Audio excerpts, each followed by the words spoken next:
Good evening, everyone. Welcome to the Town of Lake Clark Shores Town Council meeting for May 30th, 2023. Roll call, please. Mayor Gregory Freebold. Here. Vice Mayor Robert Shahoob. President Pro Tem Valteen Rodriguez. Here. Councilmember Robert Gonzalez. Here. Councilmember John Maples. Here. Okay, do we have somebody to do the invocation this Yes. evening? Who is, Pastor, yes. Please come up and lead us in the pledge allegiance, but we're going to do for a moment here, a moment of silence while we all rise.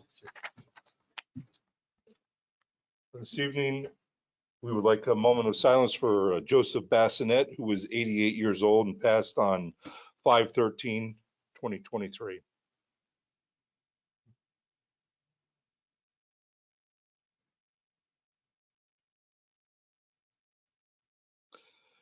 May perpetual light shine upon him. Pastor? Thank you. Our Father in heaven, we come to you tonight and thank you for this opportunity to be back here again tonight as this community works on the community. Lord, always trying to make it a better place, wonderful place to live, wonderful place to raise the children. Lord, those that live in Lake Clark Shores, may they be ever so grateful for this place. Not many places like this left on earth, so we thank you for it. Lord, I was thinking today about our freedom we have. And yesterday, Lord, we honored those men and women who gave the ultimate sacrifice that we might have freedom. So we gather here tonight in great appreciation, Lord, and we have freedom to assemble. We have freedom of speech. Lord, we have freedom to express our ideas, our views. We have freedom to even express our complaints. We also have freedom to express our compliments. I want to compliment these dear men and women, Lord, tonight that are on this board, and Lord, the work that they do, the hard work that they do, the labor that they do, is all because they care. They care about the community. They care about the people. God bless them tonight. Lord, give them wisdom. Lord, direct their thoughts tonight, and may your will be done on earth as it is in heaven.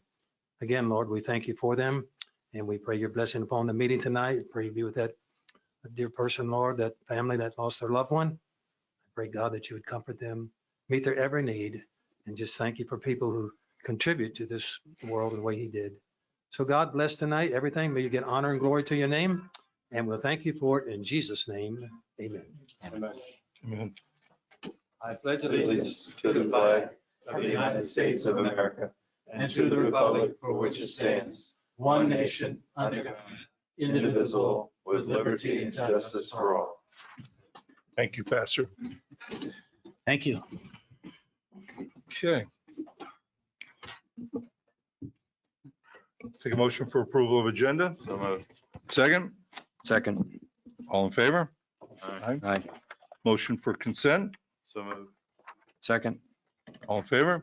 All right, Aye. carries. Okay. We have no presentations, no quasi judicial proceedings, no public hearing. We do have unfinished business.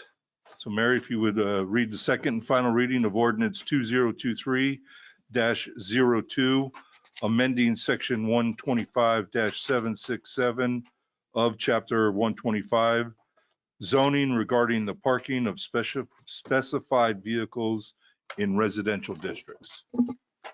An ordinance of the Town Council of the Town of Lake Clark Shores, Florida, amending section 125-767, parking of specified vehicles in residential districts of Division 8, mobile homes, trailers, recreational and commercial, and certain other vehicles of Article 7, supplemental district regulations of Chapter 125 zoning of the town's Code of Ordinances by repealing section 125-767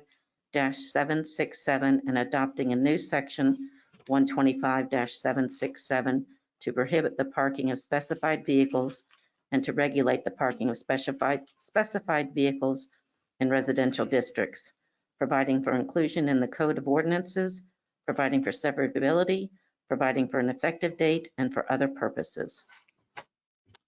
Thank you. We have a motion? No. No, you got to do audience. I have to open it to public comment. Well, I was going to do one for Okay. discussion. Okay. So if we have a motion on the table to accept, then we'll move into discussion, let audience comments come forward, and we'll go from there. Sound good? Good. You just need a Okay. second. So we have a second. Do we have Any audience comments? Now's the time to come on up and talk. Ashok, you gave me this, so if you want to come up, this is what you're talking about. So you can do it now or do it under audience comments, but now would be the time. I think now would be the time because we're discussing the ordinance. So come on up. You want clarification. So come on up and we'll see if we can get you some.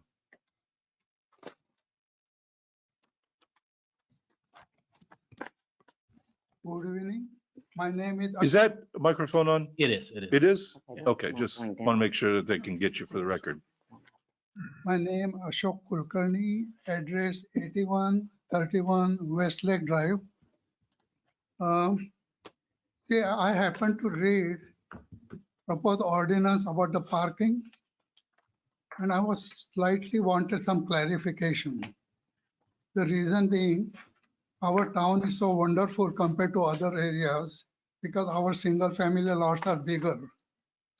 Because we don't have zero lot line homes either, which is good. So only my concern is that when we are going to allow the boats and the trailers on the parking lot, there should be enough setback between adjoining lot, because for the single family home, when we have got any garage or a driveway, it has a specific setback. Now, having that existing house, if you allow trailers and boats on the side yard, it will have some negative impact on the adjoining property. That is my concern because I work in different places. They simply did not allow boats and park trailers on the single family lot at all. And that's why I was wondering about that. And secondly, there is a reference that on the corner lot, adjoining neighbors should discuss and agree on something. You notice that thing? Yes. Which is very unusual. Why we are putting that? It should be some specific code rather than doing it because the neighbors might change. Somebody can change the house and somebody else will come. So instead of leaving up to the residents, if there is a bylaw and a regulation, it should be controlled. Some specific things should be there. That's what I think. Okay. Okay. Joe, you want to give a little clarification on the corner lots? Sure. Well, the first question was the setbacks between. Right. We did discuss that, a setback of 1, 2, or 3 feet, but we were going with under-regulating right now, so there is no setback right now. But your second part is if there's a complaint by one of the neighbors and says they want a fence, then you would have to require your neighbor to put up a fence. So there's no discussion. If there's no complaints, we don't hear from you. But if you have an issue with what you're seeing and you report it to the town, we will ask the neighbor to either remove the vehicle or put up a fence. Oh. And there is screening, to your comment, Mayor, there is screening required on corner lots. Good. And Charlie's he's here virtually if you have any questions for Charlie. Okay. There he is. Hi, Charlie. Hi, Good evening, Charlie. good evening. Where's Bill? You signed one in also. Would you like to talk right now?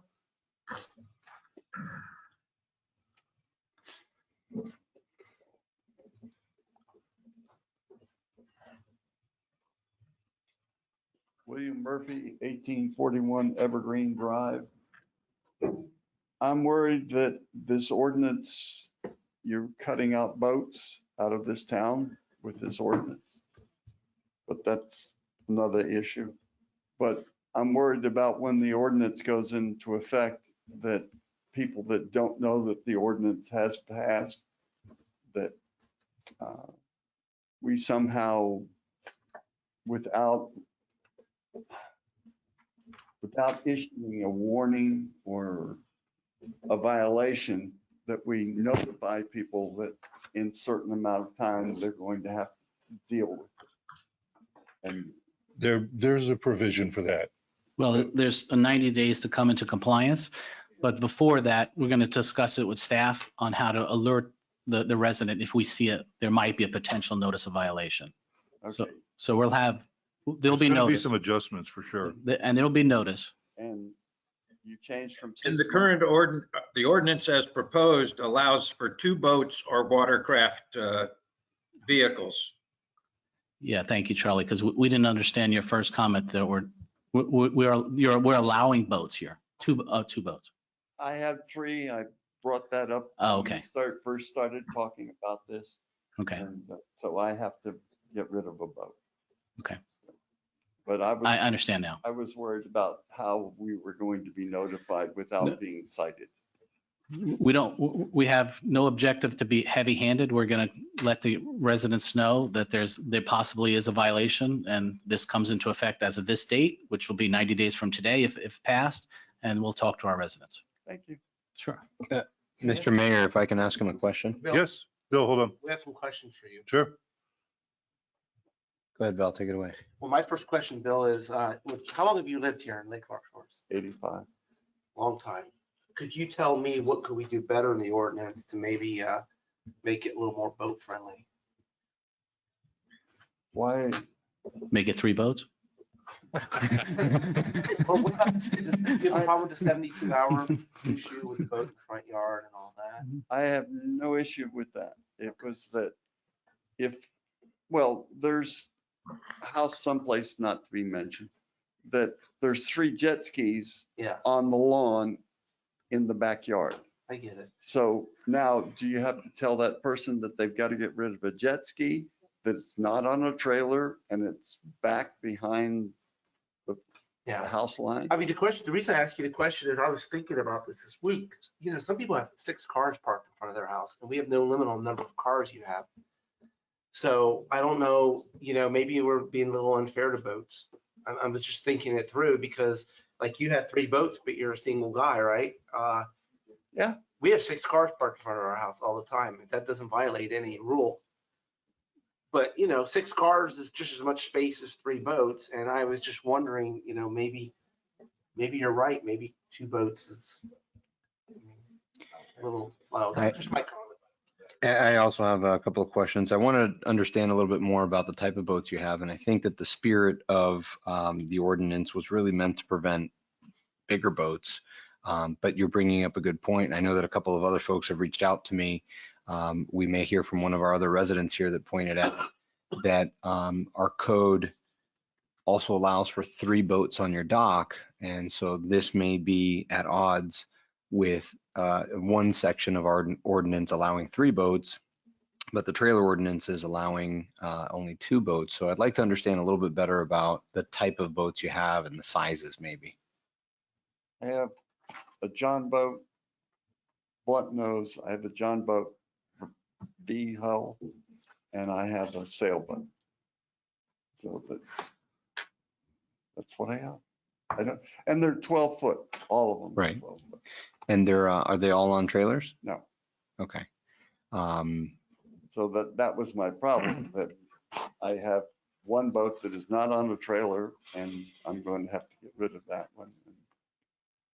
Yeah. Can you stack them? I mean, I'm obviously being funny, but so you would have an issue if it was a requirement that all vessels had to be on a trailer? Is that what I'm understanding?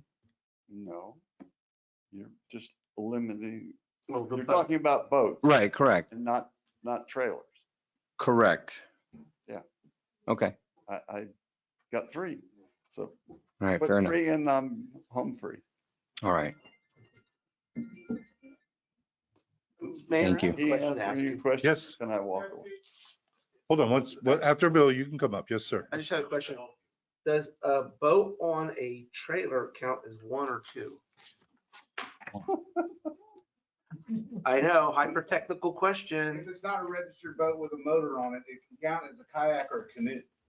Right, but I'm just wondering, is the limit to, if you have a boat with a trailer on top of a trailer, is somebody gonna hyper-technically say that's 2 items? Because the way it's written, it says not more than 2 boats or watercraft trailers.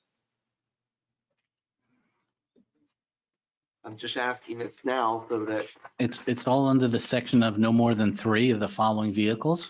So you have to look at the whole section.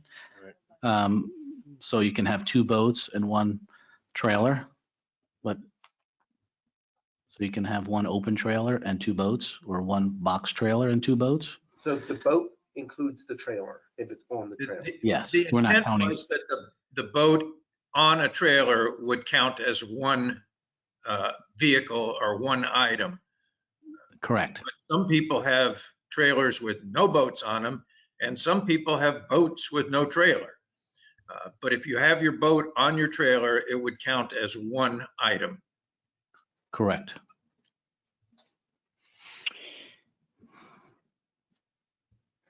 Just thinking out loud, since we're discussing it for Mr. Murphy's particular issue, would it make sense to make a distinction or an exception for small vessels under 15 feet that are non-powered?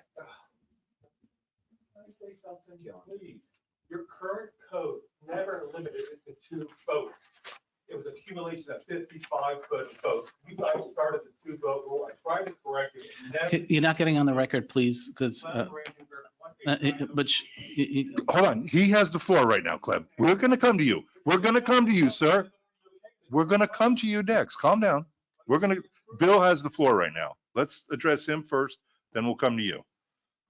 All right. Thank you. You, Mr., seem to be in a very good position because you have the space to put all of that kind of stuff, where a lot of them don't. So there has to be a number drawn somewhere. Most of them aren't going to be, most properties in here aren't going to be able to manage that. So you happen to be in a good situation. Okay. Yeah. So What difference does it make if they have 2 boats or 3 boats? no difference for staff. pardon me? No difference for staff. It's only going to make a difference for those that don't have space for them to keep them behind the side. Well, they're going to have to keep it behind the front of the front line of the house anyhow. Especially, Right. especially if you're counting jet ski as the boat. And that's why I'm saying some of the properties are in a unique situation where the others aren't. So if we increase from 2 to 3, Staff does not have a problem with that. So just, Mr. Mayor, if I may, Yes, are we talking about boats or, because I thought this was part of the trailer discussion, so we. well, the making boats sure- are part of the trailer discussion. Right, so we're He not, just happens to be mentioning that. okay, so we're not saying, because you can do boats on the trailers, we're not saying that you can do box trailers, some other stuff and more stuff, right? We're just saying boats specifically with trailers, specifically. Correct. Yes. Anybody else have anything? Clem? Clem Brandenburg, 1890 Carissa Road. The current code allowed 55-foot of cumulative boats. It never limited it to boats. That's correct. Why are you changing it? The reason why we're changing it was because this came out of 2 workshops and multiple meetings, that this is what came out of it, but you guys can still change it. And I was at both workshops, Joe. And the other thing is, my friend has a 45-foot Prevost. He informs me that's a Greyhound bus trailer. So you can have a Greyhound bus on one side, another 40-foot cargo trailer on the other side, another 28-foot flatbed on the other side. But if I have 2 small boats and a trailer, I can't get a pop-up for my camper. I can't get Mr. a Brandenburg. 4th unit. There's so many people in violations for having that 4th unit Mr. in a Brandenburg, camper. you would not be able to have a 45-foot cargo trailer. The code, this ordinance as No limit. submitted, it does have a limit of 25 feet, I And- believe. No, there's no limit there. Prior iterations have, and the prior iterations had 25 feet, but I was requested to remove it because code enforcement said they had an issue with trying to measure the number of feet.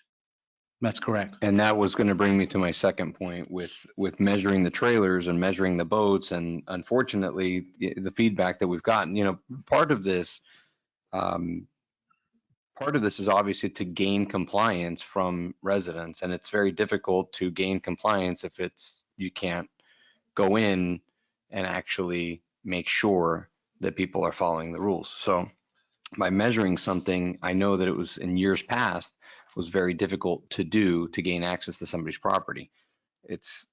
Look, and I was going to address this on my comments, but Mr. Mayor, if I may elaborate just for a moment. Yes. I think, and again, this is our only moment to speak and talk up here, but I think that our cumulative objective from the workshops and everything that's happened in the past is to get something on the books that has a strong skeleton, a strong outline, something that isn't going to be overly burdensome and restrictive. And then if we do see an issue or a problem moving forward, we have the ability to either ease the restrictions or tighten them up, and so that's really something that this is the first time in many, many years that this trailer ordinance is being addressed with significant depth and detail. And so I'm asking that we have just a little bit of patience and a little bit of foresight so that we can allow this to at least be implemented, get something on the books, and then if there's really seems to be an issue moving forward, to dial it in and to make sure that everyone is satisfied and that it's really truly doing the most good in our neighborhood. So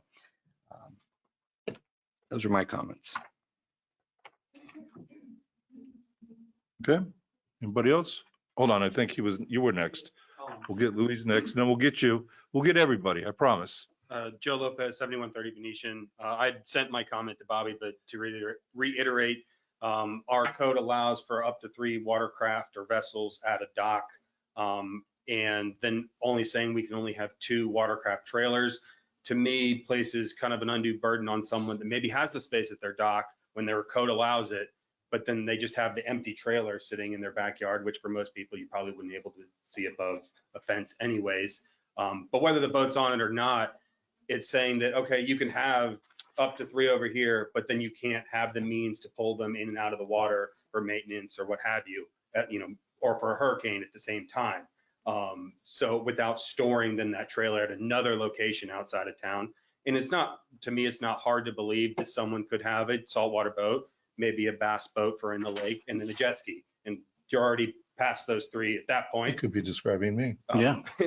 So I think that, and then, okay, so my request or my comment is to change it from 2 to 3, but then upping the total number from 3 to 4, because if you did have some boats, then you're precluded from kind of having any other type of trailer activity, whether, it be a pop-up camper or a motorhome or anything that's on a trailer, the definition that has a tongue and an axle. So that could be a smoker or a flatbed utility trailer or something to, there's all sorts of stuff that they put on trailers now that might not fall within the category of enclosed trailer utility trailer.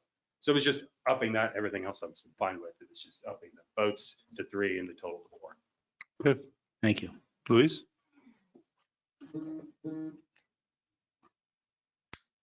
Louise Brandenburg, 1890 Carissa Road. Since I've been the one accused of causing this problem, I'd like to say this.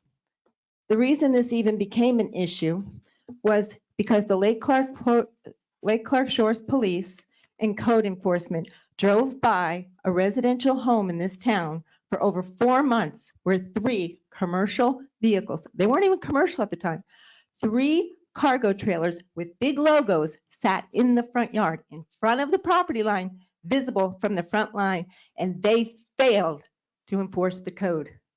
April 28th, and Charles, please correct me if I'm wrong, April 28th, at the request of Dan Clark, Mr.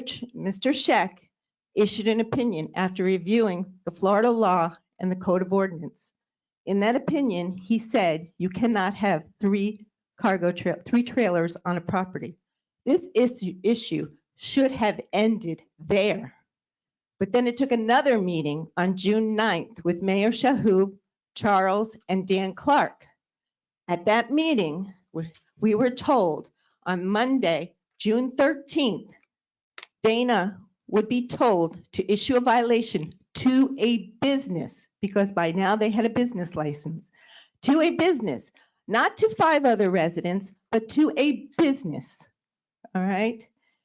She decided to go out and issue 6 violations, 1 to the resident, 5 other residents.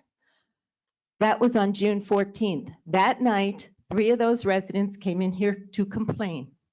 Mr. Rodriguez motioned to change the code. That couldn't be done in that manner you had to issue a moratorium. The initial problem that started this whole issue today still exists. There are 3 commercial trailers next to my home. Saturday, I was woken up at 6:45 by the employees with these trailers. I see that you're going to address the Airbnbs, the rentals. In 14 months, this council and this town has yet to address a commercial business that is storing commercial equipment in the backyard that on April 28th, Charles Scheck told you in an opinion letter cannot be stored out in that open. He told us it needed to be in a garage or a permitted shed. 1 year later, this town has yet to issue a violation for that commercial equipment. And under this new code, they're going to have 90 days, then they're going to get a violation. They're going to be told to appear at a code enforcement hearing where no doubtedly they will give another 30 days. It will be 5 additional months and the summer when this business is the busiest that Mr. Brandenburg and I will suffer the consequences of this council failing to do anything. Thank you. Sir, you're next.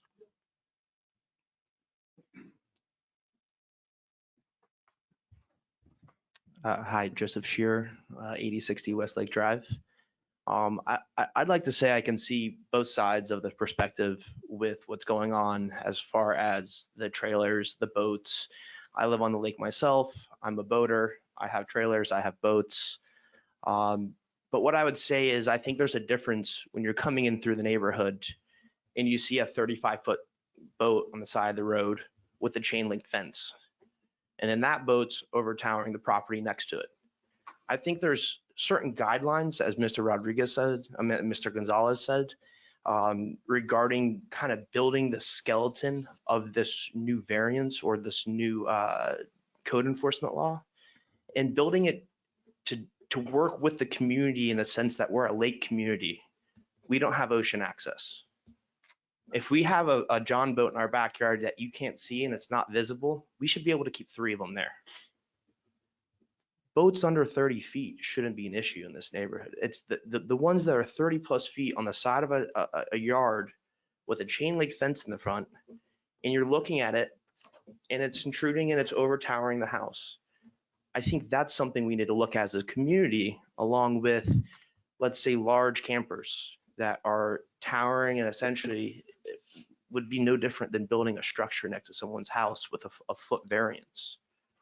So I think we need to look at not so much of how many numbers, but we got to go down and build the skeletons of this and dissect it in a better manner so he can keep his 3 boats. He should be able to. He has the yard space, it's a corner lot. But I think where people are kind of coming at this law is, you know, we don't want to see, I personally don't want to see it driving down the street. I don't want to see a large boat in the driveway with a chain link fence.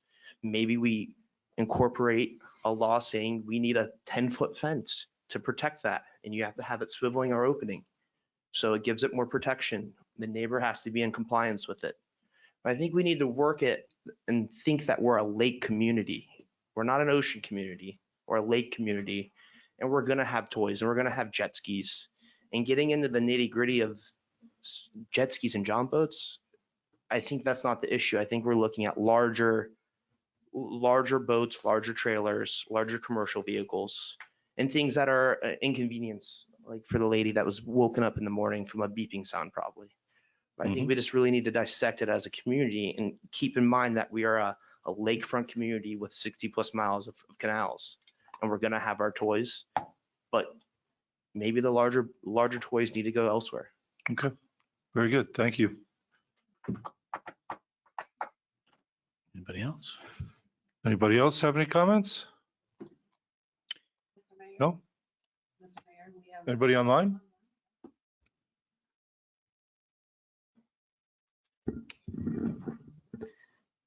We have Michael Horowitz. Can you unmute yourself? You can go ahead now.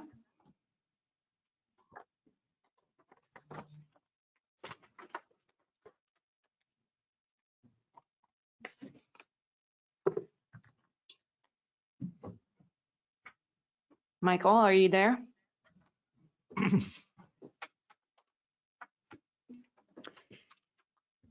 Mr. Mayor, while we wait for Mr. Horowitz to come on, may I address Mr. Shear's comment? Absolutely.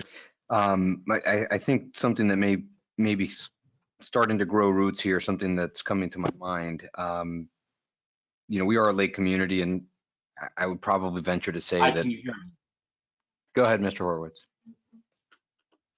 Sorry, I was on a headset and I needed to take that off to turn on a microphone that worked. Thank you for your patience. I did write in the questions about a vehicle, a large boat on a trailer at Beta that's always outside on the swale, not even behind any kind of fence, any kind of hiding. It's, I believe, an ocean or not a lake vehicle. It's definitely too big to get under any of our boats. I talked to Officer Dana about it. She said it's an ongoing issue, but this, like the business that's operating, which seems outside of the scope of this new ordinance that should have been quashed months or a year ago, this large boat on a swale seems also outside of the scope of this ordinance. Why is that not violated immediately? We're not allowed to park vehicles on the swale, and this has been going on at the stop sign at Beta for a long time. So is that something that we can just address immediately without waiting for the ordinance that has to do with trailers on our property behind our fences? That's a Charlie question. So That's a Charlie question. If a boat is on a trailer parked in the swale in the front yard, it's a violation of the code. So if someone could explain that to Officer Dana, who's been very helpful to me in many of our residences, but for some reason, Officer Dana thought that that was not something that could be enforced because of this pending legislation. And I'm glad to hear the council doesn't think that's the case. So that kind of thing, like a business operating, waking people up at 6 a.m, should also not be part of this pending legislation and addressed by code enforcement right away. Tell me what I'm missing, please. Well, you raised an interesting point, and what Officer Fisher said is correct. We currently have a moratorium in place on the enforcement of this section of the code. So it's difficult for her, if not impossible, for her to cite that boat and trailer in the swale because of the moratorium. But both under the existing code and the code as proposed, it would not be permissible to park a boat on a trailer in the swale in the front yard. It happens to be on the side yard, but it's a corner lot, so it's still at a corner, which does pose some safety hazards when you're trying to turn in and other cars coming out. So there's a lot of reasons it should be immediately stopped. And if the 3 commercial vehicles in my neighbor's front yard, which also are not within their, I'm glad that the board is moving forward, the council, to eliminate these easy, low-hanging fruit things that lets us focus on the toy issue. How many should we have? And if you have them behind your fence, I'm fine. And if there's 3 things that are lake toys, that's great. But when you have 3 ocean vehicles on your lot that can be seen above the lot, above the fence, as this lot, the corner lot, has a second ocean vehicle also that is not destined for our waters, maybe that's where we need to say that 55-foot total, you can't do that. So thanks for working this out. I appreciate the hard work everyone's doing. Thank you.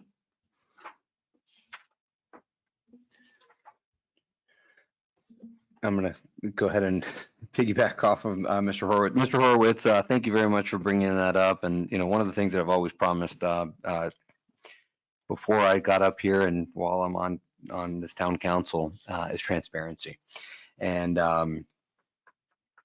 I'm frustrated to say that big boat on Beta, that is my brother-in-law. And we've had many conversations about that. So that is my cross to bear right now, but I love them to death, and we don't necessarily agree. So, which is why we just want to make sure that everything is very, very black and white in this ordinance. Going to Mr. Shear's comment about the type of vessel, right? Vessels. What I was saying before was I think that we can all agree here that I would venture to say 90%, but I'll conservatively say maybe 80 to 90% of the vessels or boats that you see on the lake are single engine boats. And so without making things too complicated, possibly, and just for discussion purposes only, limiting only one vessel that has more than 2 motors, I think would be appropriate. And that way we don't run the risk of somebody having 3 large ocean going vessels over 30 feet. Typically the cutoff, in my experience, for a vessel with 2 motors would be approximately 26 feet. That's a 26-foot boat, typically has about 2 twin 150s. So if you want to have a 26-foot boat or something a little bit larger and you want to keep it here, I don't see an issue with that. I would start to see an issue if you have 2 and 3 of those types of larger vessels. I don't think that we were ever trying to limit the number of fun toys, you know, a Hobie cat, a canoe, a kayak. That I don't think that was ever our purpose up here. No. Mayor, can I add one Yes, yes. You know, Bobby, Mr. Gonzalez brings up a good point, and good point brought up here. Some of you don't know this, but about 5 years ago, we commissioned a feasibility study to determine our ability to get out the C-51 canal. And I started the project when I was mayor in July of 2013, but we did this study, and in the study, it outlined the exact type of boat, maximum length, that would be able to get through all the bridges in our town and underneath I-95 to get through there. And it classified what those boats are. And in essence, if you think about it, those boats are the boats that can be used in Lake Clark Shores. You cannot put a 25-foot high tower in the lake and expect to go anywhere beyond the bridges. So perhaps this might be an opportunity to go back to that feasibility study and look at exactly what was earmarked as the boat that would be accessible. I think it was a 21-foot max, and it didn't have to do with engines. 25? And a 12 or 13-foot beam. 12 or 13-foot beam, motors, and yeah. So that, some of the comments I'm hearing from some of the audience, it makes sense that that would be the type of boat we would want to make exceptions for in the town. Boats that can actually be used in our lake to go to any of the surrounding canals and lakes. We did pay $89,000 for that study through a grant.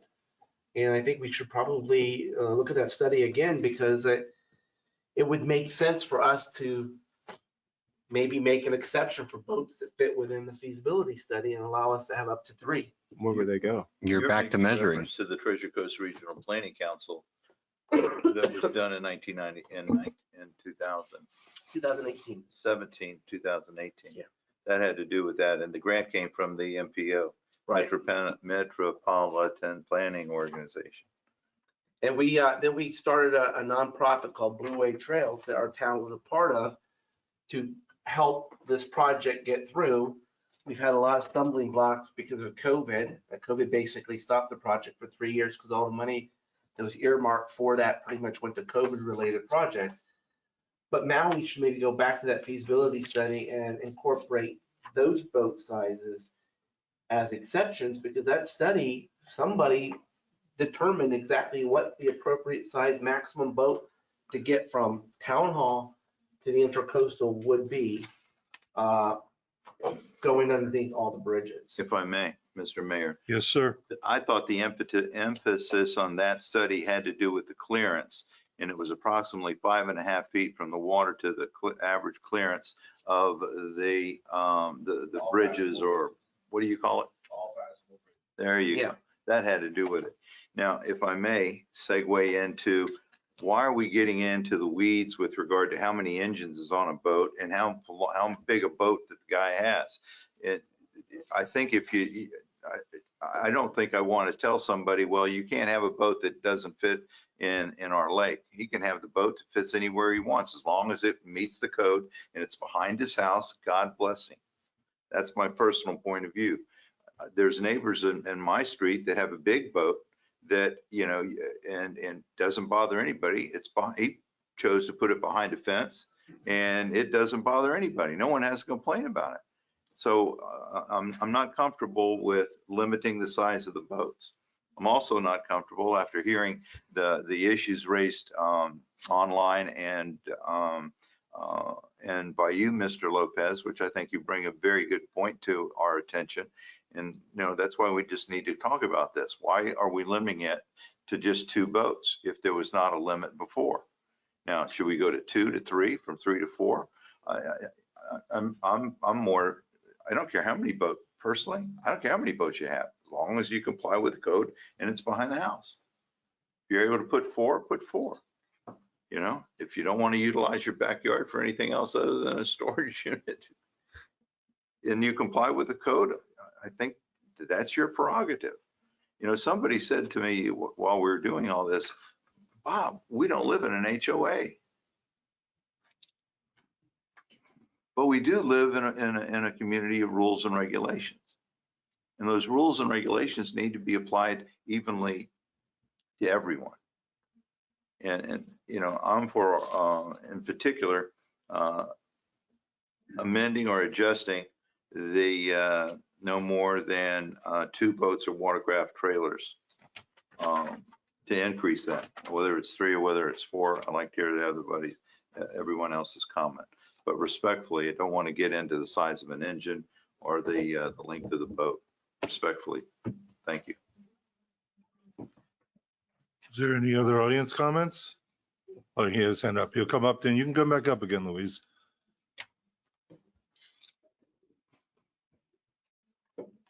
Thank you for the comment, Mr. Shahub. What I would have to say is I understand what you're saying about this not being an HOA. There's a lot of other great towns that aren't HOAs that have similar guidelines, like Palm Beach Island. And how I personally think about this situation, it's not so much of what they can or can't keep. It's how does it affect the person coming on the street that visibly has to see it, or the neighbor that visibly has to deal with it.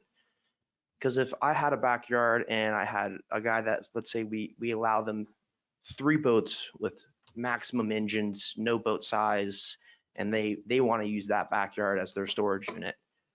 Well, what if the neighbor can't afford a hedge and she has to stare at engines, or the guy's mess in his backyard? I think we need to keep it and design this in a way where the other person next door or the person driving on the street, not everyone necessarily wants to see a boat or an RV. And if I'm a neighbor, I particularly don't want to see it.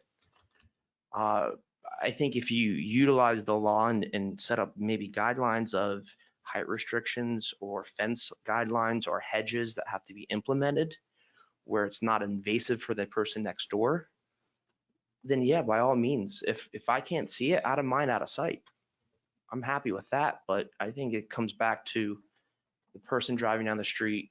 I'm a realtor and I've had many clients that come in neighborhoods, and now we're getting into a neighborhood that's increasing in price values dramatically. People don't want to see a trailer or a boat trailer or an RV when they're buying $1 million+ home. Out of sight, out of mind, they don't know it's there. Let them keep it there. We have our lot sizes are plenty large enough to accommodate that. Thank you. Thank you.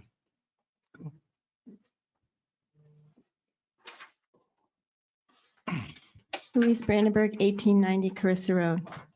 There were 2 things wrong with the existing code. It didn't, and this is what I understood the night that the motion, it needed clarification on some of the items. Okay. The issue on the commercial vehicle that was going to be parked in front of the house needed to be defined. And a gentleman was here one night and gave a perfect definition of weights and sizes. The other issue was enforcing the current code. The current code was not enforced, which created this disaster. There was nothing, Charles Scheck said there had never been an issue with boats other than maybe the guy on Lidmar who wasn't violated. Mr. Scheck said there has never been an issue with the number of boats allowed in Lake Clark Shores and for the most part, how they were parked. So, just keep the current code. At the November workshop meeting, you had, I don't know how many people, replay it, come in here and tell you to allow for one trailer, either cargo or open, one trailer. 80 people signed my petition. I think 80 something signed Star's petition. Our voices were here, but you guys ignored it. You ignored everything that happened at that November workshop. Thank you.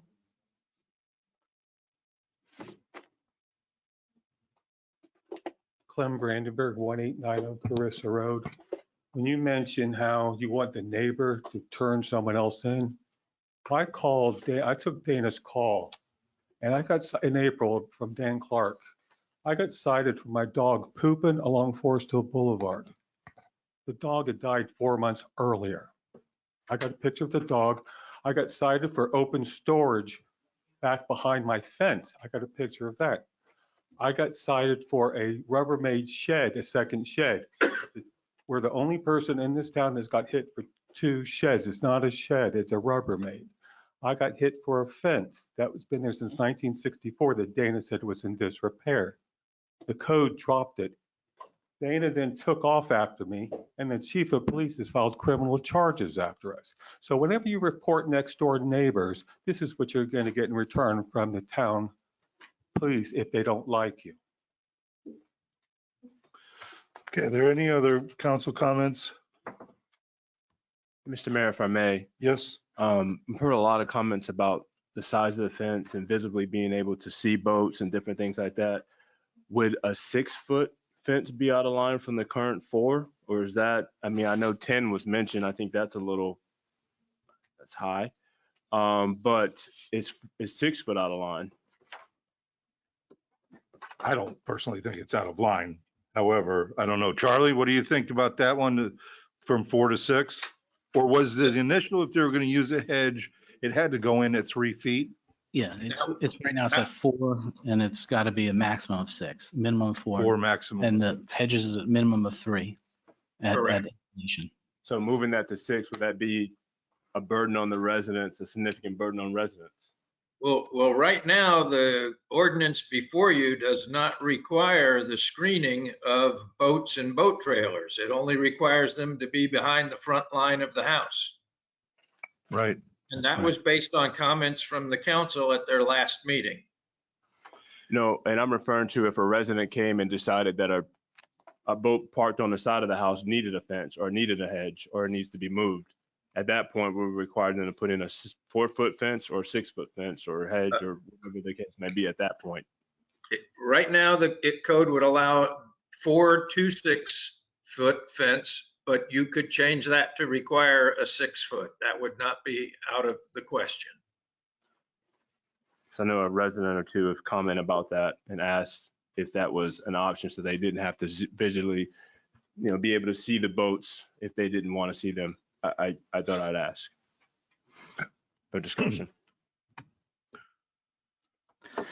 Okay, so we have a motion on the floor. Do we have a second? I'm sorry, I think we do have a motion. We do have a second. for what? The motion we need to, on his, The 6 foot, or what? This is the motion. No, passing of the Pass the ordinance. passing ordinance. Thank And you. now, if I may, I'd like to amend the motion and change from 2 boats to 3 boats, or should there be 4 boats? But I'm going to go with 3 for right now. I'll second Mr. Shalhoub's motion to pass this particular ordinance with the modification under Subsection B. Subsection- Subparagraph 1, subparagraph B. correct. And that would be the motion to amend, not to pass the ordinance. We'll have to have 2 motions. Correct. Call the question. All those in favor? Aye. Aye. Any Aye. opposed? Nope, carries. And now the motion would be to pass the ordinance as amended. So moved. Second? We have discussion? Sure. Okay, so basically it's 4 boats. No, 3 boats. 3 votes. 3 boats. And Charlie, under subsection 1B, it just says trailers. Shouldn't you probably put boats next to that?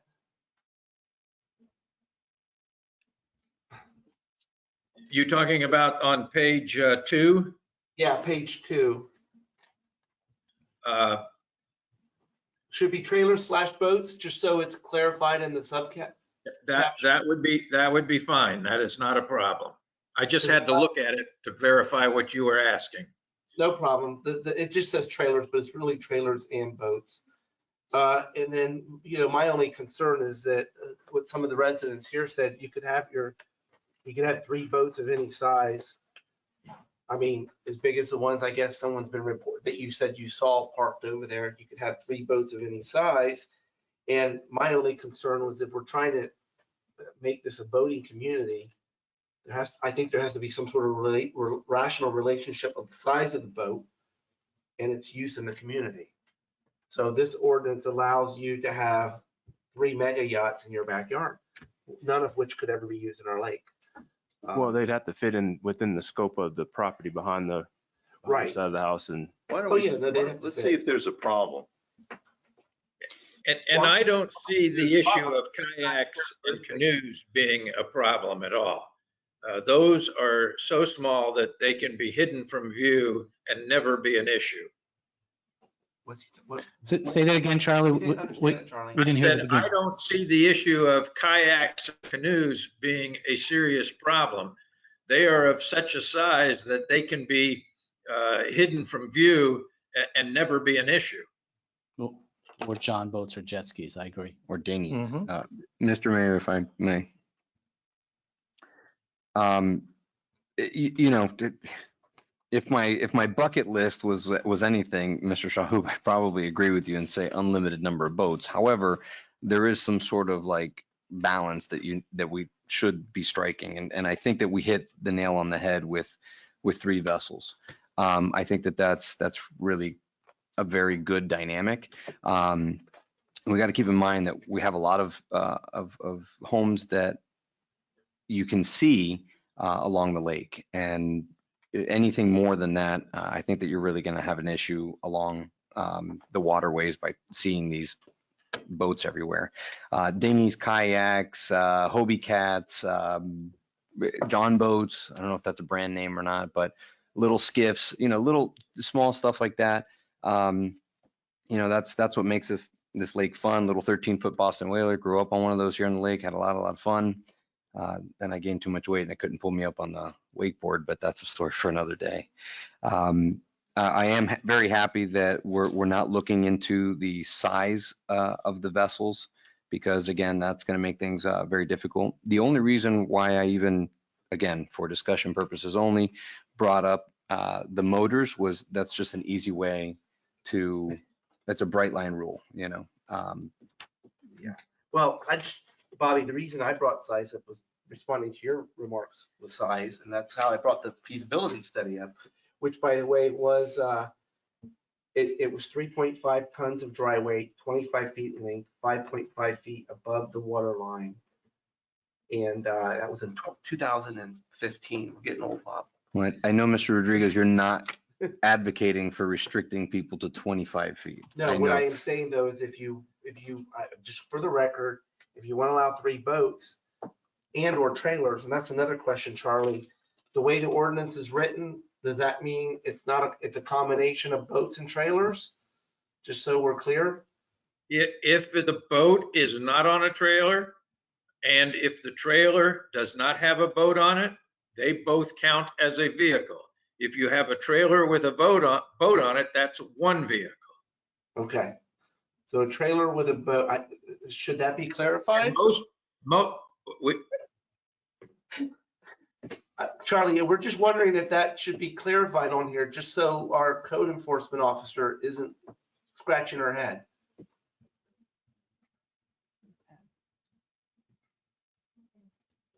I think it can be done administratively, but if you feel that it's better to be in the ordinance, we can put it in the ordinance. Most people who have a boat on the side of their yard have it on a trailer. Except for Bill Murphy. It's a small boat. But he's talking about John boats and smaller boats. We've also heard comments that boats have never been an issue in the past in our community. And I think that it's really important that we get something on the books and not prolong this and not delay this so that we have something on the books. And we can always dial it in, you know, as time goes on. That's correct. I would agree with that. And let me also say that if the intent as expressed during the discussion on the adoption of the ordinance is that a trailer by itself, a boat by itself, and a trailer with a boat on it are each 3 separate vehicles. The trailer and the boat constitutes one if they are together. And if that's the intent, that's how it will be enforced. And if it ever becomes a problem, we can then clarify the ordinance. Charlie, could we simply say the following sentence, administratively adding, a boat on a trailer is considered a single boat? Or a single vessel. Or single vessel, but we call them boats. That's why we don't use vessel. Or is it vehicle? We use boats.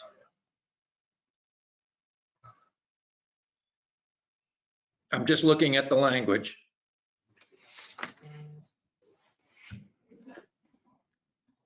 I think less is. Because there it says vessel trailer. Yeah. I would say that it's considered one vessel. Okay, so a boat on a trailer is considered a single vessel? Yes. Okay, my comment would be to add that sentence. Can that be handled administratively, or do we need another amendment? If you want it written in, it needs an amendment. Anybody have an issue with that? I don't. Staff? I don't. I have no problem with adding it. So moved on a second amendment. Second? Second. All in favor? Aye. All right. Okay, we're ready? Call the question.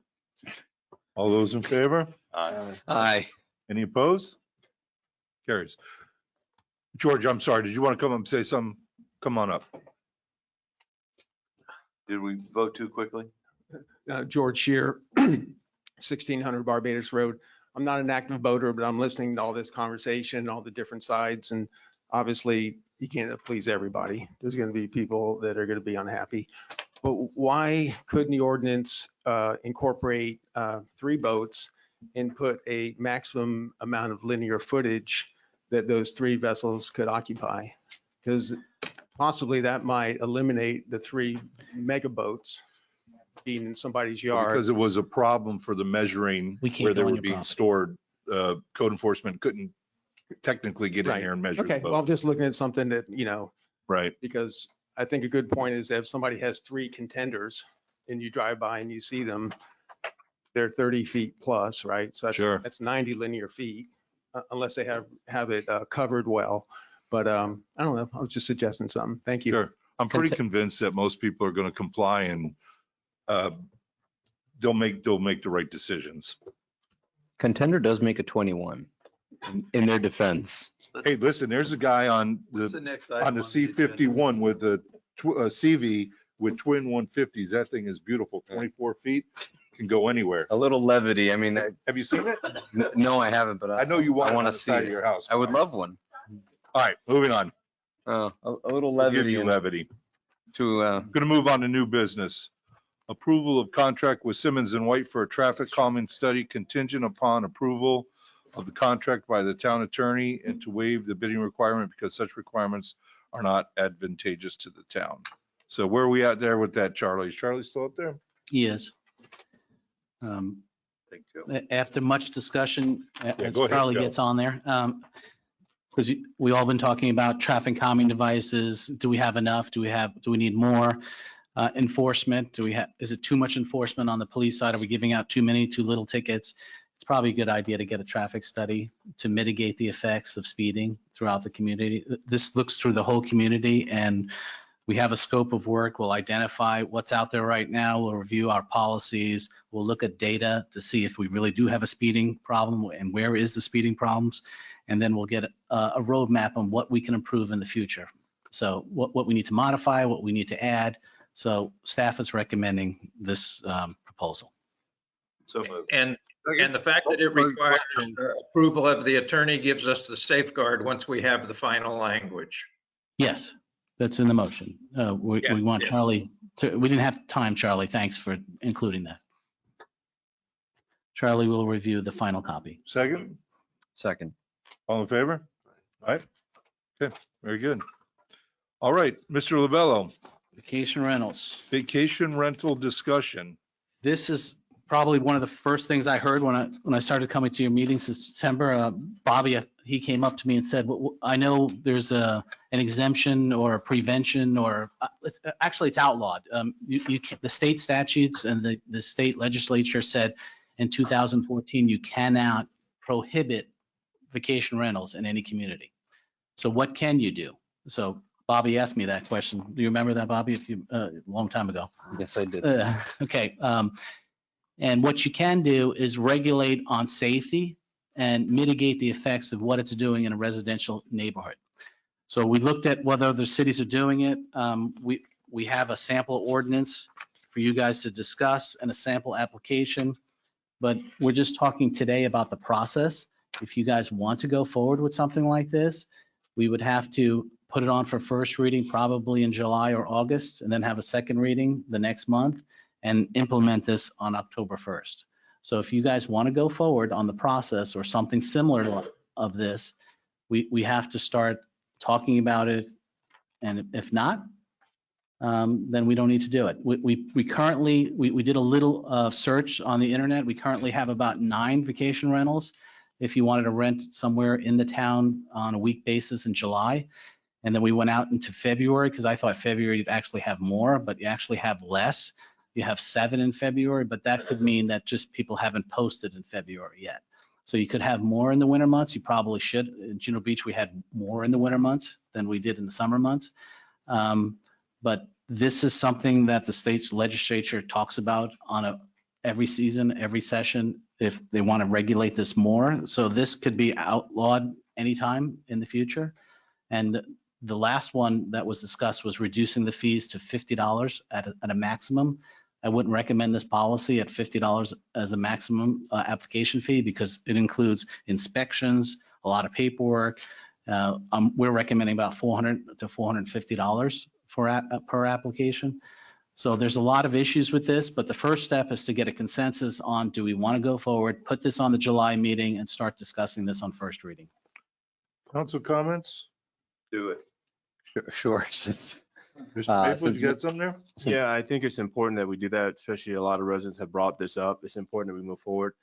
I am a pro-business guy, and I know I hate to throw out the baby with the dirty bathwater. One person really causes the whole thing just to be bad for everybody that's trying to do it the right way in the process.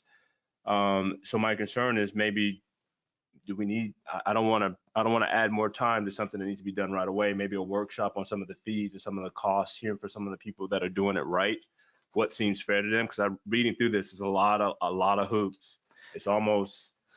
Charlie would have to help me. Sorry, John. Charlie would have to help me, but I don't think you can say one person charged this amount and another person's charged another amount. Yeah, it's going to have to be across the board. Yeah, I mean, across the board. It would have to be uniform, yes. Just hearing from the resident, what does that number need to be? What does that look like? What do they feel like it's worth it to them to pay it just to get rid of some of the bad apples on the tree?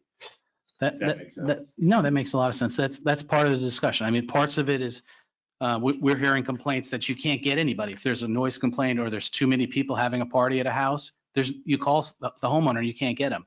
In this application, you'd have to have 24/7, and within 2 hours, we'd have to notify you or you're in violation. So there's things about safety, about fire extinguishers and smoke detectors and pool safety and exit signs. There's a lot of things in here. There's a lot of requirements. So it is rails, on stairways. There's a lot of inspections that have to be made. So it's a big deal. You're right, John. Huge. So but we can talk about the fee, what's the appropriate fee as we're doing this. But in Juno Beach and others, they thought it's roughly $400 to $500. Okay. I'm definitely for moving forward with the process and getting the discussion moving forward, and love to hear from residents on their thoughts. Thank you. Well, can I Mr. get a Mayor? comment? Yes, of course. Thank you, Mr. Mayor. I figured since you mentioned me, I wanted to take a moment and Mr. Shearer, you're here, and Ms. Kirkpatrick, you're here, and you guys do a great job.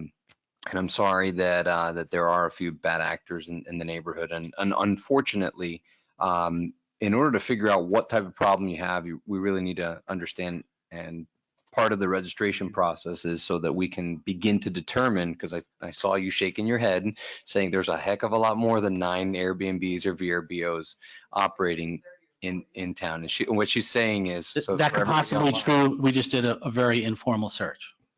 For everyone online, she's saying that there's about 30 or 40. So, correct. And you guys do it the right way. And I wanted to take a moment and applaud you guys because, you know, I know Joe puts in a lot of work and it takes, it's a huge time commitment. And unfortunately, we do have people that run it just purely as a business. And as a neighborhood, as a community, we want to make sure that it stays that way, number one. And number two, you know what? I'll say it. I hope that history doesn't look bad at me years from now, but I think a little bit of the vacation rental or that on-demand rental is a value add for our neighborhood. Everyone says that Lake Clark Shores is a gem. It's a jewel. We want to share it with people, but in sharing it, you also have this fiduciary concept and you want to do it the right way. And so, you know, I'm all for making sure that Airbnbs and you know, we have a small percentage of that. That doesn't change the makeup of our neighborhood, but at the same time, starting to regulate it, you got to do it. In order for us to be able to understand what the problem is, to wrap our heads around it, I think it's important. But unduly burdensome versus registering, I just want to make sure that safety and is number one. But let's move forward. I saw that along. Yeah, and I left the most important one out. It has a limit on occupancy. So it's basically 2 per bedroom with an extra 2. So if you have a 4-bedroom house, you can only have 10 people. So I think that So would the- disqualify some of the current ones The- right now. so that's a big one too. So there's a lot of good in here, but it is very controversial. Can you lose your business license if you play loud music? Is that? This goes, Charlie will help me, but this goes in front of the code board. This will be a code violation if they're found in violation. Fair enough. That is correct. You will probably not be able to revoke their business tax receipt because of the state regulations. That's correct.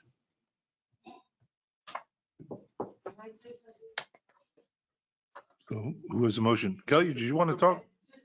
Come right, but you got to come right up here and put your name on the record and Also, tell us how many listings you have. No, I'm kidding. I don't have that in here. Mine are all in West Palm. It's Kelly Kirkpatrick, 7301 Westlake Drive. Just because this is my business, 400 to 500 is a little extreme for an owner to pay for a business license. So in West Palm, in Colorado, in Texas, I mean, I have them all over the country. On average, it's $150 a year for a business license. I have to renew it every year. Of course, if they have loud music, if they have problems, we can find them, the city finds them and puts liens on their properties. I mean, it's a very simple process. And I feel like we should follow West Palm Beach or other cities that do this, where you have to have a business license. And if you get complaints, you can't renew that business license. Your Airbnb is gone and done. So there's just very simple ways to do this. On average, it's around $150 in West Palm Beach for a business license. I'm happy to charge $4,500. We don't charge as owners in here to make it very serious. But just from what I know, what I've done for the last 10 years, $400 to $500 is a lot. But if that's what we want to do, by all means, do it. So they can make it very, like, if you want to do this, you've got to follow the rules. Yes, there has to be exit signs. There has to be alarms on the doors that have pools in the backyard. You have to have an inspection. And if you don't pass that inspection, you don't get to have your business license. You can't run an Airbnb. And same thing with the noise complaints. Like if you have noise complaints after a certain number, there should be some kind of really hefty fee for every time we waste our officers having to go, hey, turn your music down, Saturday, Sunday, Monday, Tuesday. It's just a waste of our dollars. And someone should have to pay that. Just like I have to pay if I don't clean my roof, or if I have too many boats in my yard. We're going to be fine. They should be as well. And I know we're working on it. I really appreciate you guys hearing us. Again, this is my business, so I know how it can be done properly and run well so that everyone in the neighborhood, West Palm, whatever, us as well, can all get along, but it's done properly. So that's my 2 cents. Thank you. Thank you. So we can vote on this and then put a number on this in the first reading? There's, What number do you have? no, this is just as, yeah, we'll put this on. Just to put it on. Yeah, this is just to get a consensus from you all to go forward or not. Good. So who's got a motion here to put it on there? So moved. Second? Let it be written. All in favor? It carries. Aye. Okay. Thank you.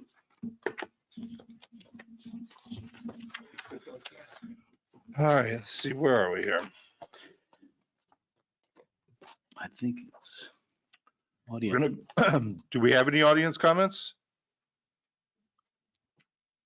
Any audience comments from anyone? No? Anybody online? Yes, there is Jennifer Chanosky. Jennifer, can you unmute yourself?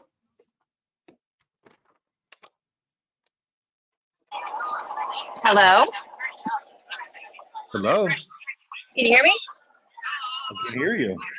Okay, so my question is, it's great, I think you guys are addressing the Airbnbs, it needs to have some regulation, like I think what Kelly was saying sounded great. So my question is, that's like a business situation you guys are gonna address, so why not address the commercial rental business that's happening next to the Brandenburgs? Because it seems like that's been going on for over a year and they need some relief as well.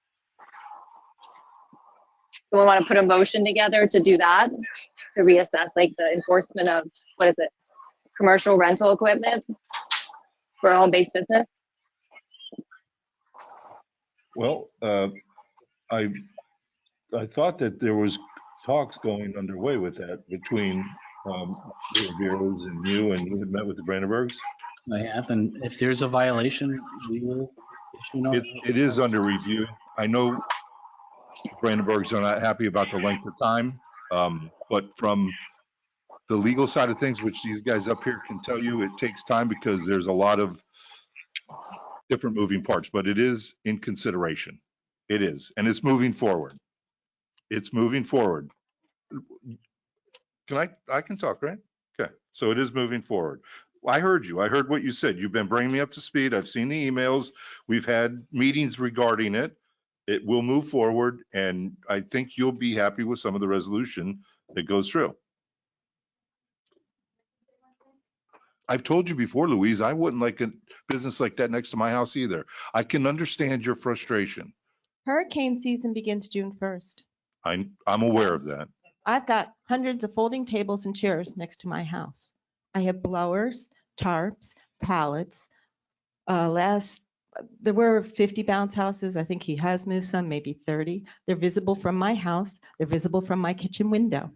That is a violation of the Florida statute and the law. I don't know what the issue is with violating this other than Dana's refusal.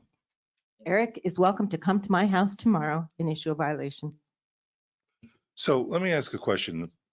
Dana, I don't know, you, Joe, somebody help me with this. Charlie, if you can hear me. So if there is not a business tax receipt and the stored items in the backyard are there, is that then a violation still or no? I'll let Charlie answer that. See how the law works, you guys? It depends on the nature of the storage, and I don't know what the condition is today, but I know when I wrote my memo a year ago, the photographs that were presented to me indicated a violation for open storage, and that was April of last year.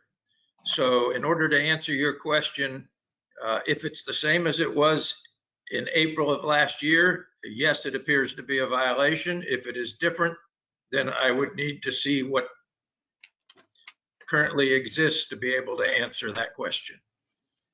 And Charlie, I have one more question for you. Technically, the council members are not allowed to go and view that, or what's the, because we've had this issue come up before regarding variances for setbacks, and the people invitees, come and look and see for yourself. So clarify that for us too. Council members are allowed to visit. The code enforcement board members are discouraged from having any ex parte communications. And so at the beginning of a code enforcement board hearing, the board members have to disclose any conversations they have had outside of the public hearing and any viewings of the property that they have had.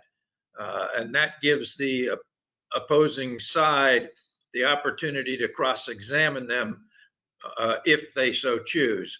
But the council members are not involved with code enforcement. It is separate and apart from the council, and the council members have the ability to go visit and view. Okay, thank you. Not on the private, may I add, Charlie, not on their private property, just from the street. Yeah. Correct, unless they have permission. Right. Mr. Mayor, if I may, Yes.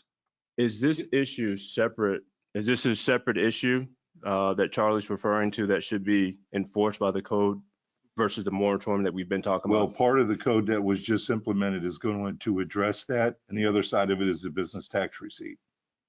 Okay, so there's, I'm sorry, Charlie, go ahead.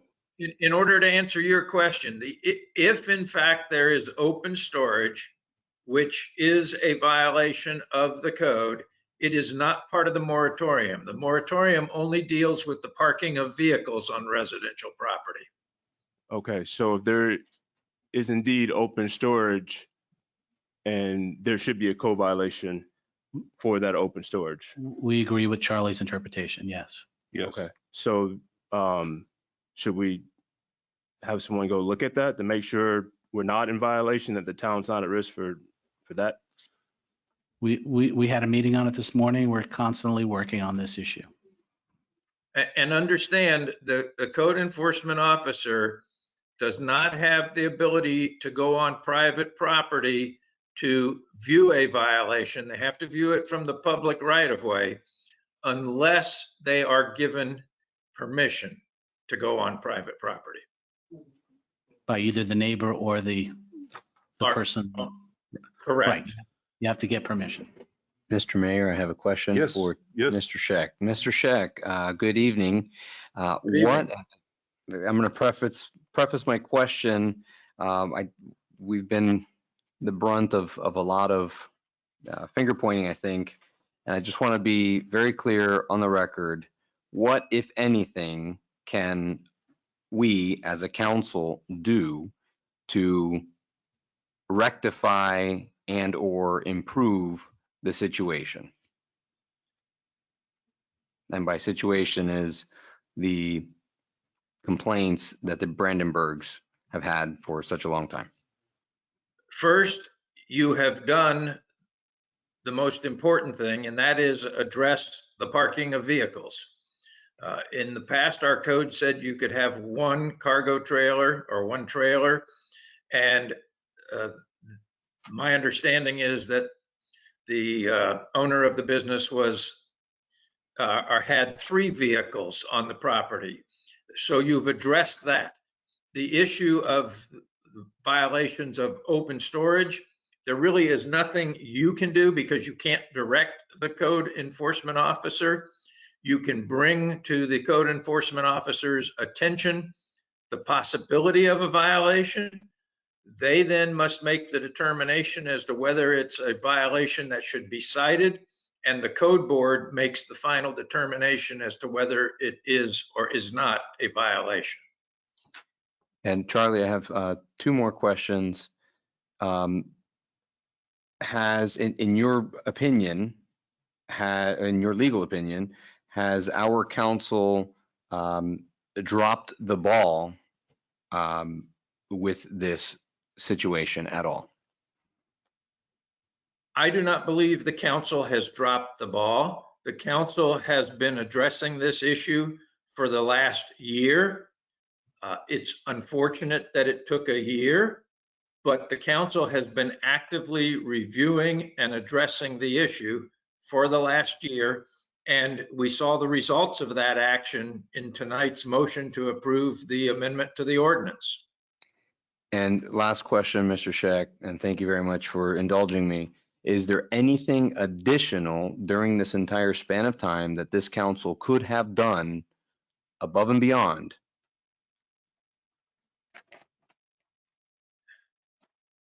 to rectify or remedy the situation? Not really. And the reason I say that is the determination of whether or not someone is cited for a code violation is up to the code enforcement officer. The code enforcement officer, if he or she determines that there's an apparent violation, they write the violation notice, and then it goes to a hearing in front of the code enforcement board. The code enforcement board is a quasi-judicial board. There is no appeal to the council. The appeal is to the circuit court, not to the council. So the council has limited involvement.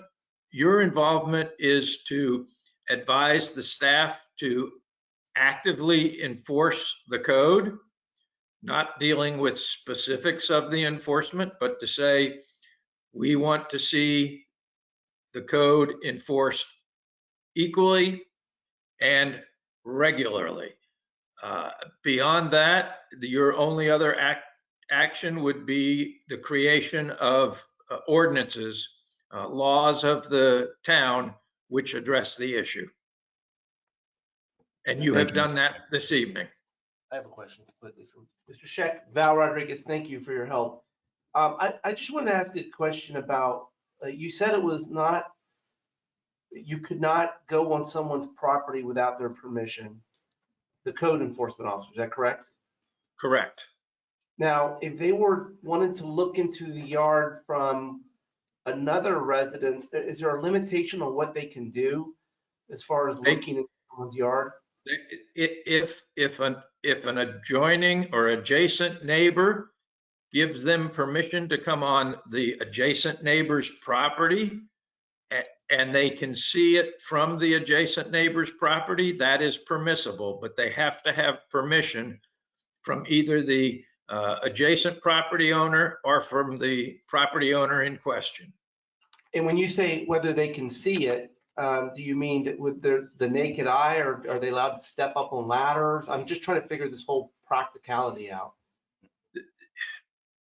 There are limitations as to whether or not you can start using surveillance equipment, if you will. The use of binoculars, the use of ladders is extremely Not advisable. yes, unadvised. It creates monumental problems.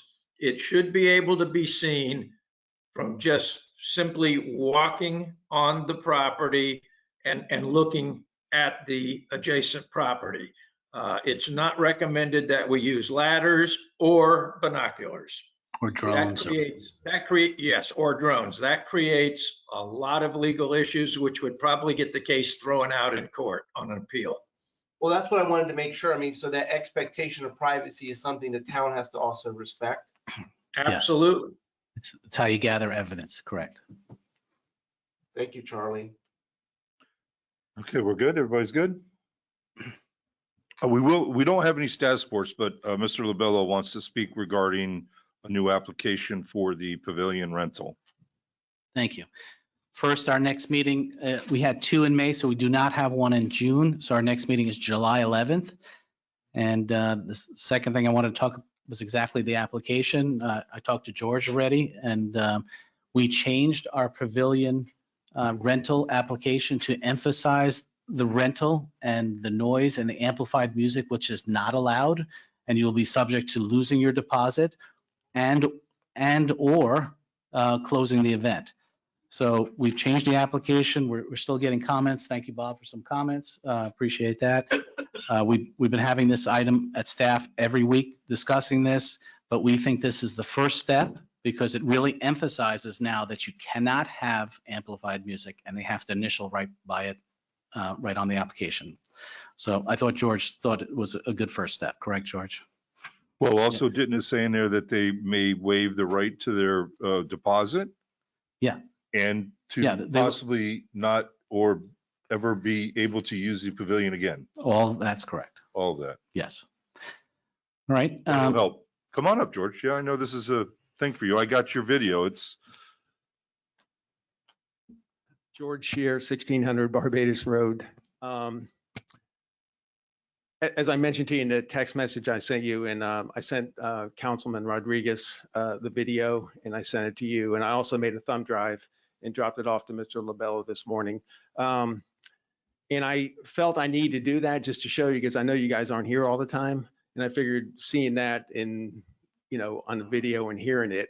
And one of the videos I sent you was the noise from my backyard. So anyway, that's all done with. Mr. LaBello called me over this morning when I was going to drop off the thumb drive and showed me the application. And all I can say is thank you. I know I've been up here, for quite a long time, harping on this, complaining. And when I called the police the other day at 7 o'clock, because I had about 4 hours of the DJ bellowing to the crowd, the dispatcher told me somebody else called. And that made my day. You know what I mean? Because it made me think that I wasn't the only one calling and complaining. But it was pretty loud. And all I can say is thank you on this. Is this in effect now moving Yes. forward? We didn't need council action on this, so we immediately put it into action. And we're actually calling all the applicants that have reserved it, and we're telling them about the new policy. And I'd also like to thank Chief Smith for putting up with me over the last couple of years. He's been very respectful and diplomatic. And I know that that particular situation, without having any teeth in the ordinance or being able to stop it, put his patrolman in a very precarious position because, they couldn't enforce anything. So anyway, thank you again. I really appreciate it. thank you, George. I just have a question on that. Yes. Sure. So on this proposed new, or the new application, if the officer goes over there and hears amplified music, he can order them to turn it off And shut the whole party down and tell the party and forfeit the deposit. forfeit the deposit. And, Yes. and I assume our police officers are going to start doing that? Yes. The chief and I were going to be called and we're going to start doing it. Okay, good. Mr. Mayor, there's a written question online about this. Pardon me? There's a written question online about this topic. Okay. So it is from Luke. I don't have his last name, at 7652 Palm Road. He asked, how does that affect your events? We went to the last food truck event and there was amplified music. Are you referring to music that is audible beyond the property? Town events are exempt. Okay. Let's move on to council comments. Well, I got a couple more, Mayor, if I may. Pardon me? Just a couple more. Oh, yeah. Okay. Sorry. Just want to make sure everybody knows we still have availability for the fishing camp. It's, if I was age 15 to 13, I'd be there because it sounds really cool. And it's next week, I believe the 5th to the 9th. And if anybody's interested, please get the word out. We still have availability. Last is pickleball. We heard good news last week. All the paperwork is all approved. We have sent out a notice of commencement to the contractor, and the contractor said he wants to get it started immediately. So he's going to start June 12th. And they have 4 months to build it. So we're going to have pickleball real soon. Nice. Very nice. So that's my report. Thanks. Is that going to have lighting over there? Yes, it will. It will. Yeah. And the same drill, you'll have to have a card to get in and the lights and all that. That I don't know about the card. I don't think so. I think it's open. It's going to be wide open? Yeah, there's There's no fencing. Yeah, there's no fencing. No fence? Yeah. Okay, I couldn't remember. There's Council comments, Mr. No, Maples? there is fencing. Yes, thank you everybody for being here. Joe, that's exciting news. I've been waiting to hear about that pickleball, so it's good that we're gonna make some momentum on that. Couple things. First, I know that if you went through the minutes, I went through it, there's a lot of stuff approved without RFP, without going out to the market. And I think Joe and I talked about this at 10,000, the numbers are a little small with inflation, everything that's going on. 10,000 people won't bid, we won't get proper contractors. So having to send it out to RFP kind of puts a hamper on the process, and they end up charging more just to get their money's worth out of even filling out the application for the RFP. So we talked about increasing that number. So I want to bring that to council to have a conversation about that. I mean, I talked about 25, Joe. We kind of went back and forth on 50 and 25 up to council discussion, but I think it's something that's going to allow the team here to do their job a little bit more efficiently, but still be fair. Things that need to go out for bid over that amount, we'll put them out to bid, or things the council feels like they need to have a bid just to be fair from an optic standpoint. But this will give the town manager and the staff a little bit more flexibility to get some things done a little bit more efficiently. For example, I know that the approval here, if you look, there's like 3 things that were waived. That was kind of my issue with some of the things here, but the health insurance for Florida Blue, Town of Brown is doing that. And so just little things that can help move things a little bit more efficiently, but still keeping an eye on it and make sure we're doing it unbiasedly and being fair to everyone. So something I wanted to bring to council's attention. And then lastly, just appreciate everyone being here tonight after Memorial Day. It's a big ask on a Tuesday night after Memorial Day. So thank you everyone for being here. Thank you, Sean. That's it. Thank you, Mayor. You good? Mr. Gonzalez? Thank you, Mr. Mayor. Just want to say thank you to everybody that stayed to listen to our comments. This is actually kind of one of the more important parts of this. So if anybody online watching this a year from now, tomorrow, thank you for staying and watching the whole thing. I did want to just echo Memorial Day and the folks, the service members that pay the ultimate sacrifice and their families. You know, we all get to have fun and barbecue and hang out with our families and enjoy this wonderful country that we call ours. But it certainly isn't free. And just wanted to share my significant appreciation and for those families and the service members that paid the ultimate price. In that same vein, I wanted to say thank you to our police for constantly making sure that we're okay and for doing the best.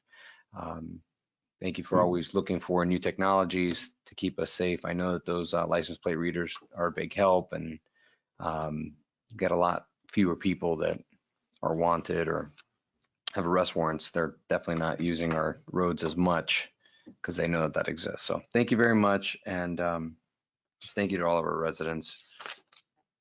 And I'm really happy that we got the trailer ordinance behind us. So let's celebrate a little bit, a little victory. Thank you. Have a wonderful night. Mr. Rodriguez? That only took a year, huh? Ordinances, oh my goodness. I'm glad that we are hoping to have this pavilion problem fixed for you. I can't imagine living there and having to deal with it. It would be very bad. I only have to listen to country music coming from Bob's house. That's a joke. But in the old days when the wind blew this way, I could hear every single song in his house. But I liked it, so I didn't complain. I want to tell the police, you're doing a great job of traffic enforcement. I've noticed about 6 or 7 great hideout spots that you have. And they're really kind of surprising because I'm driving along and all of a sudden there's like, I don't know how you hide an SUV, but you're doing a good job of it. You're putting them at spots that people don't necessarily know you're there. And you're catching people doing things like running red light, stop signs and stuff like that. It's good to have your presence because we have a lot of people come through our town right now that do not live here, are just using this as the byway to get past because of Florida mango. This problem's going to be here for a while. Florida mango is a problem for a while. So I wish we had some pull with Florida mango, but nobody up here seems to have it, unfortunately. We all went to Florida League of Palm Beach County League of Cities on Wednesday, and it was nice to go there and get to meet all of our other fellow municipal leaders and keep in contact with them. All of us weren't there. Everybody up here went. So it was a very good turnout. And I feel like it's our time to just keep in line with what's going on around our sister cities. Other than that, I'm not more to say except Charlie, thank you if you're still there. He left. Charlie actually did a good job tonight with a lot of. I am still here. Okay, good. I wish I was there. No, I'm kidding. I just And I wanted want to say thank you for allowing me to attend by Zoom. no problem, and enjoy yourself. And thank you for answering all the tough legal questions tonight at the quick questions.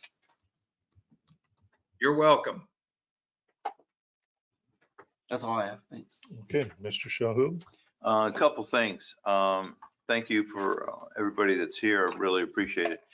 Ms. Kirkpatrick, I'd like to have your input on the vacation rentals. Once we take a look at what has been in place with Juneau, take a look at it and see how we can mold it to fit our unique situation. And with that in mind, are you familiar with any type of decibel monitors? If that triggers, I think, a phone call from the owner to the renter, somehow or another, can it be combined where it triggers a phone call or some sort of awareness to police that there's a violation? And I think if we can incorporate the decibel monitor issue, I think that would help our neighbors. So you're familiar with what I'm talking about? Those monitors, we have at certain problem properties. The only thing is I don't know if it can be connected to the police.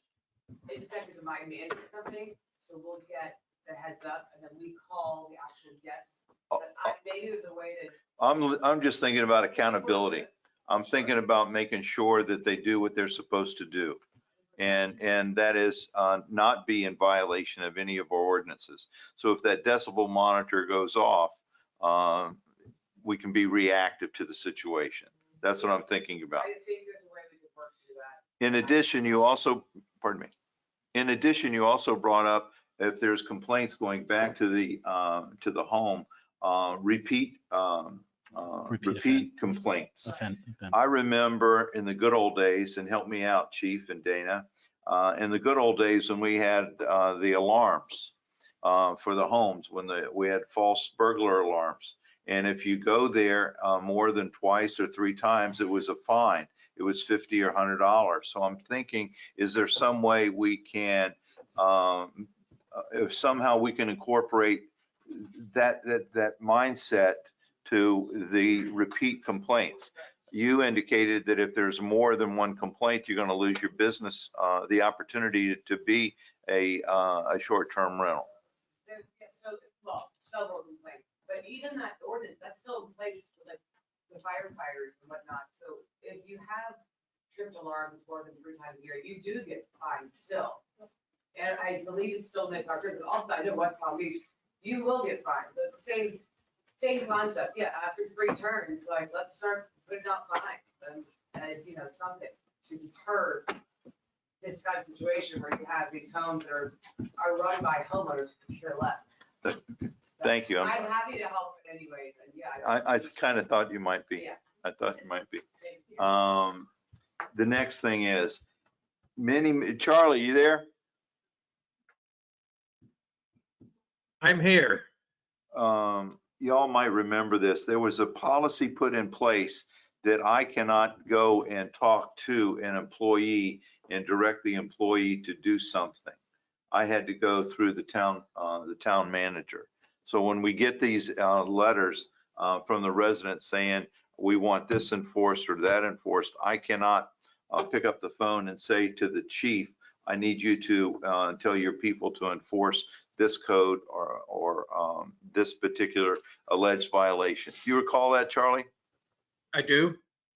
Okay, it's still in and understand that's a policy of the council, because you have the ability to do what you just said you can't do without going through the manager. But in order to establish a chain of command and a uniform method of addressing an issue, you chose to agree with the manager that you would go through the manager, and that way you would not have multiple discussions which conflicted with each other. Okay, thank you.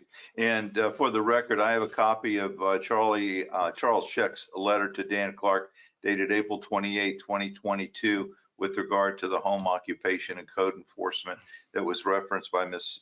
Brandenburg. And I think for the record, it should be attached to the minutes. Thank you. Thank you very much, Charlie. I appreciate it. And other than that, thank you all very, very much for all your hard work on putting this trailer ordinance, got it accomplished. And thank you everyone for their patience and understanding. Most importantly, your input. Remember that old Lebanese saying, if you don't talk to me, I don't know what you're thinking.